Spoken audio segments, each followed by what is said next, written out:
Aujourd'hui, nous sommes le 3e bailleur français dans le logement social. Nous hébergeons presque 500 000 personnes dans nos logements sociaux partout en France sur le territoire et en particulier sur le territoire de la CEPAC. Donc c'est quelque chose qui nous tient particulièrement à cœur. Nous avons 12 organismes de logements sociaux, 12 ESH comme on les appelle, qui ont 3300 salariés qui travaillent pour elles et qui construisent, rénovent, entretiennent les logements sociaux du groupe Habitat en région.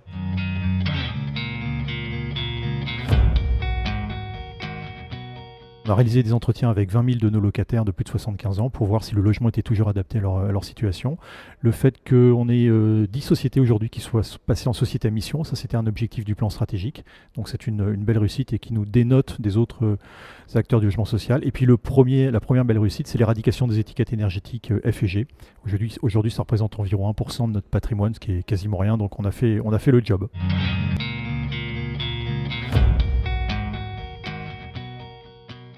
On va construire quasiment 30 000 logements d'ici à 2030 pour nos 12 ESH. Le premier pilier, c'est d'accélérer notre transition environnementale et climatique.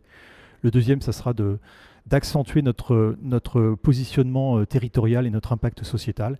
Et enfin, notre troisième pilier, c'est de renforcer notre positionnement en tant qu'acteur majeur du logement social.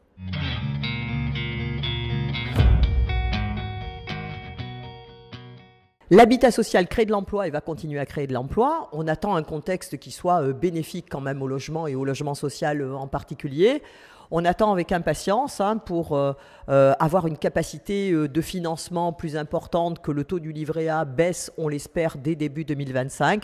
Parce qu'il ne faut jamais oublier que la dette des organismes de logements sociaux est en très grande majorité une dette qui est indexée sur le taux du livret A et que faire baisser ce taux, c'est pas, oui, bien sûr, une mauvaise nouvelle pour les épargnants, mais c'est une excellente nouvelle pour les organismes de logements sociaux, quels qu'ils soient, parce que ça va leur donner des capacités d'investir supplémentaires dans les prochaines années et donc de générer de l'emploi, bien sûr.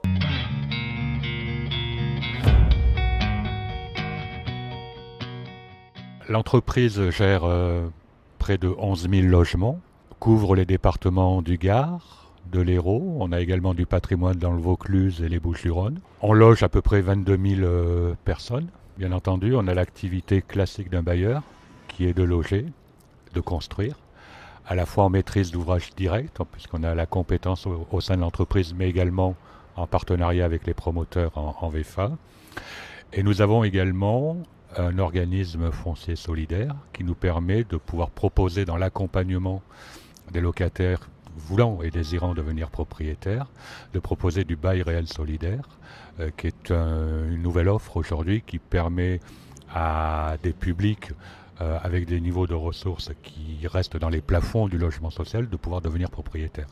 Et nous avons des programmes en cours, au Gros du Roi, la Grande Motte par exemple, en proposant des villas individuelles à nos futurs propriétaires.